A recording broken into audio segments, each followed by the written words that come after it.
So a DJ asked me, how do I scale in an area that is not willing to pay as much? My setup isn't as polished, but I could do pretty much of the same. A lot of DJs ask this question because they know they should be charging more, but they don't know how. And you think that people won't pay more because you think that your ceiling is the same for every DJ in your area. For example, depending on where you are, the same bottle of water costs $1 at the store, $2 at the gym, and $4 at the airport. And once you understand the prices are different depending on where you are, only then you will realize why that same bottle of water is $6 at Disney. And this is why I created the DJ Business Podcast. If you don't know me, I'm DJ Fox. You can call me Nate. I've been DJing for over 20 years. I'm a retired Air Force veteran, and now I DJ full time, and I help DJs book weddings and private events like a real business with my DJ courses and this podcast. So here's how this podcast works. You submit a question, I'll answer it, and the goal is simple. You watch, you listen, you learn something specific, and you go apply it. But I want to be clear on who this podcast is for. This is for DJs who already know how to DJ. They have experience, but their business side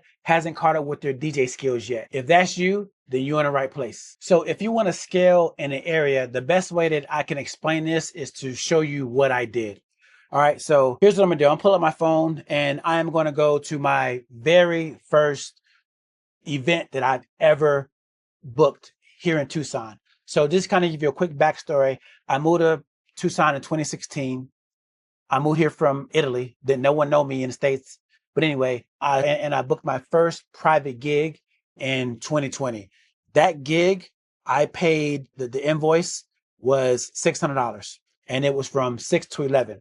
All right. That was my very, very first gig that I've ever booked here in Tucson by myself. No help. Just I'm a DJ. I have equipment. Boom. I'm going to go and do it. This right here was my very first wedding that I did in Tucson. It was in 2020. And the total price on this wedding was $1,249. All right. So I went from a private event, house party, call it birthday party, $600. Then we went to a wedding that is $1,249. This wedding was up to 4 hours. I didn't really have my packages dialed in, but 4-hour wedding, and it included a ceremony setup. So that total package was $1,249. Now, this right here is my third wedding. Same year, 3 weddings later, 2 weddings later from my second one, from my first one. So this right here was my third wedding. So 2 weddings later, same year, I went from $1,249 to $1,449. And here it is right here, the package breakdown. We had my industry standard package, which is pretty much like a 4-hour package at the time. And then she wanted 2 extra hours. So that total price ended up being $1,449.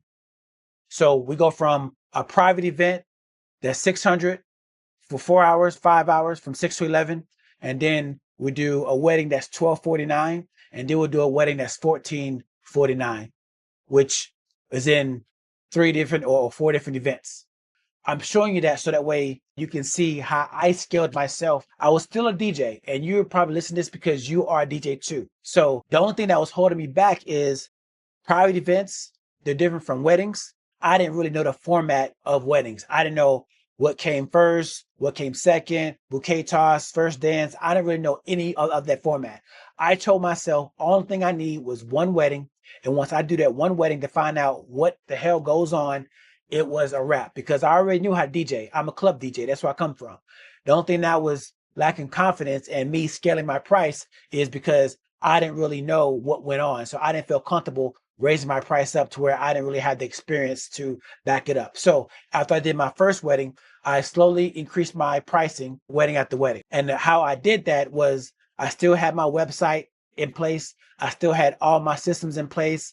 And I didn't show you this, but my first wedding that I got through the Knot. I did a video on that and I'll link it up here as well. But when I first started out, you're going to need business. And how I got business was through the Knot. That's how I got my first wedding. The very first private event that I got was through Instagram. In order for you to scale, you're still going to need business to scale to or scale for. So this is why advertising, that is going to be part of your budget. And also too, free advertising is going to be your social media. So once you have those things in place, what I did was I had my social media in place. I had leads coming in from the knot. And really the only thing I lacked was experience. And once I was booking those gigs at that lower price, every gig I was slowly increasing. And at the same time, I'm gathering content so that way I could show that content on my social media. So that way I can keep this train going, because in the core, I've already had the experience just like you do. So now you just got to show that experience to the people that are trying to book you or want to book you. That's going to happen through your social media, how they're going to find you organically, or it's going to be through paid advertising like how I did on the Knot. And if you want help raising your prices and you want to work with me one-on-one, link in the description. I have mentorship available. You can schedule a call and we can go from there. And that is going to bring us to our next question. And our next question is from DJ Machado. And his question is, how much to charge as a DJ starting out? He only has his standalone controller, which is a XDJ AZ, and he has a table stand, all the cords, but he needs to connect to anyone's system. He don't have his own speakers, and he only DJs in bars and bowling alleys because they have their own sound system. He also says that he has yet to charge a fee, and he's done about 3 shows for free, and he had a good time. He says, but he definitely wants to start charging soon if he wants to be serious about it. He says, where do I start? And I don't want to overprice or underprice. So I made a video and I kind of tested that on the last section. So the first thing that you want to do is you have to find out your market value. So what I did was I went to the Knot because I didn't really know. I knew some DJs in my area, but the DJs in my area wasn't really doing what I was doing. All right. They wasn't doing any private gigs. They was doing bars and clubs. So I knew what they charged because they would bring me along and they'll give me a cut of what they charge. And really that was probably around $200 or $300 for about 4 hours at the club. So what you want to do is first you want to find out what a going rate is for DJs. And that's going to be different based on your area. So in my area, it was $400 for a club spot. All right. But then when I went to the Knot, I saw DJs, they were charging upwards of around $1,000, $1,200 and up for weddings. So that's why when I first started out, I priced myself at $1,200 because I felt it wasn't a lot and it wasn't too little. And I knew that I knew how to rock a party. The only thing that I was lacking is the actual structure of a wedding. So not to go off really in depth. And like I said, if you want more of in depth, you can schedule a call with me. But at the bare minimum, what you need to find out is what is a going rate for DJs in your area.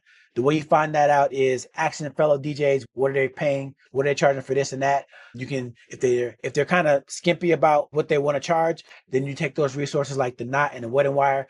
I'm not telling you to sign up for the Knot and Wedding Wire. I'm just saying to use that as a source so that way you can not undercharge or overcharge yourself. That's going to give you a nice ballpark of what DJs are paying and what people are spending for that.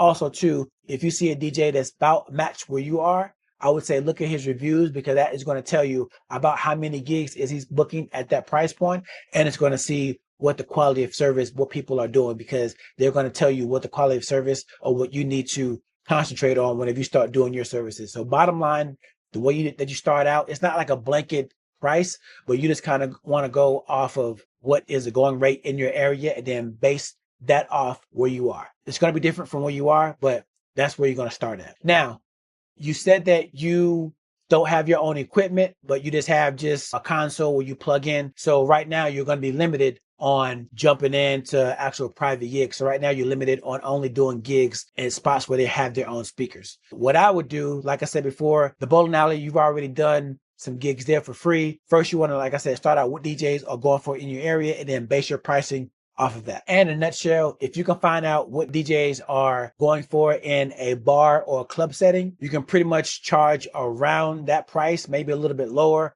or a little bit more, depending on the type of venue it is and how big the bowling alley is. That is what you're going to have to negotiate. But in order for you to negotiate that, you still want to have those systems in place. And what I mean by systems in place, you want to have how you're going to get paid. Is it going to be, I would say, do not do anything hand to hand. You want to have everything tracked. So you can use Stripe. I use Honeybook that has contracts and all of the legal stuff. And pretty much it's an easy way to create invoices and create legal binding documents to make everything feel official.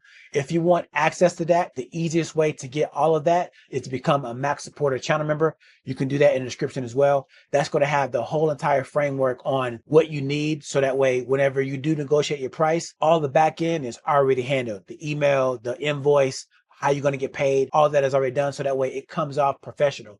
Yes, the first one may be a little bit bumpy, but you're going to start somewhere. But everyone after that, you're going to start looking like a professional. So this is what I advise you to do, is kind of pick that up, binge it. And then that way you can have all those systems in place. Whatever you start negotiating your price with those places that have that sound system, and you just coming in and plug it in, you already have that already set up.